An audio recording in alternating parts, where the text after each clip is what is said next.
Elisabeth Dancet pour DRH TV, les interviews sur l'essentiel. Je reçois aujourd'hui Marie-Jo Boudarel, qui est consultante en développement des ressources humaines pour les entreprises, et ce depuis plus de 15 ans.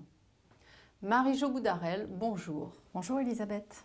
Le cœur de vos interventions, c'est le développement du leadership individuel pour rendre les équipes plus matures et plus aptes au changement. Absolument.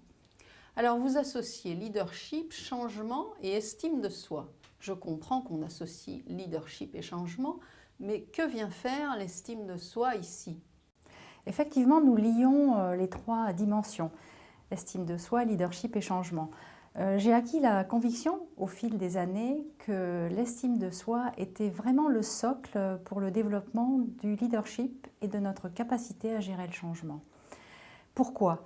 Parce que plus je me connais, plus je connais mes points forts que je peux consolider, plus je connais mes points d'effort que je peux choisir de développer et les points aussi que je choisis de ne pas travailler sur le moment, donc de lâcher prise.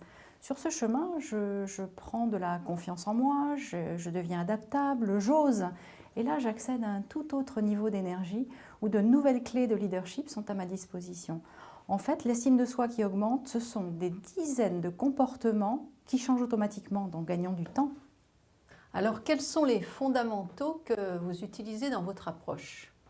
J'utilise dans mes coachings et autres accompagnements 2-3 approches principalement dans lesquelles j'ai absolument confiance et je choisis aujourd'hui de vous parler de l'élément humain de Will Schutz. Un docteur émérite de l'université de Harvard en mathématiques et en psychologie fait la part belle à 2 grandes notions qui sont le choix et l'ouverture.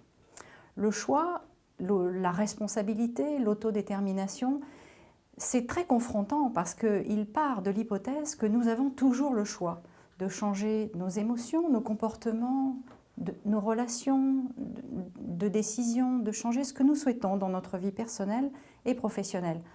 Et là, quand je suis acteur, je ne peux plus subir. Et la deuxième? La deuxième, donc l'ouverture, authenticité, transparence. C'est la clé de la connaissance de moi, c'est vraiment le cadeau que je peux me faire. Ça demande beaucoup de courage, mais c'est la clé de mon leadership. Concrètement, comment est-ce qu'on développe l'estime de soi?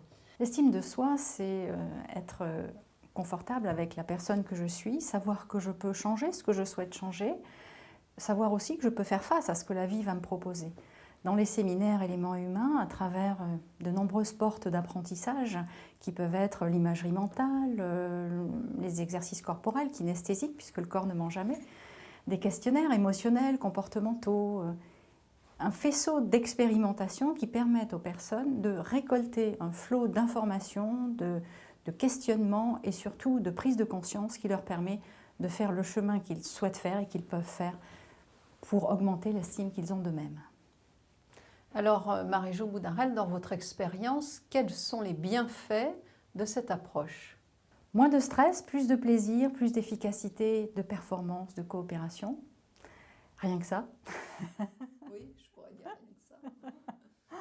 que ça. Cette méthode vise à améliorer la manière dont les gens travaillent ensemble, en équipe, et particulièrement sous pression. Ce qu'elle nous aide à faire, c'est à rendre les gens plus compatibles entre eux en assouplissant leur rigidité.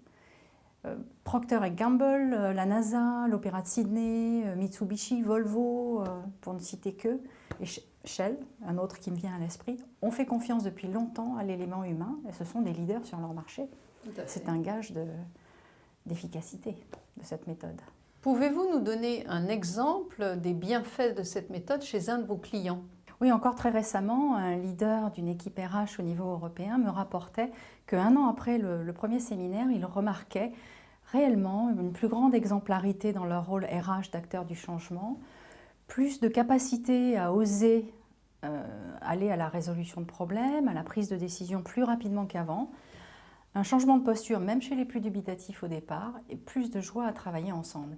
Ce qui pour moi prouve que cette méthode est utile au niveau individuel et au niveau systémique de l'équipe et que les changements dont il me parlait sont suffisamment profonds pour être là dans la durée. Donc on est là sur du développement durable, ce qui tombe bien, c'est dans l'air du temps. Alors si on devait résumer l'élément humain en 3 points clés? Ça serait pour moi accroître 3 choses. La conscience de soi, accroître ma capacité à choisir, à faire des choix assumés et accroître l'estime de moi. Parce qu'à ce moment-là, des dizaines de comportements vont changer de fait. Je serai plus capable de faire face à ce que la vie me présente. Et ça, c'est le début du bonheur. Eh bien, merci Marie-Jo Boudarel pour cette présentation. Merci Elisabeth.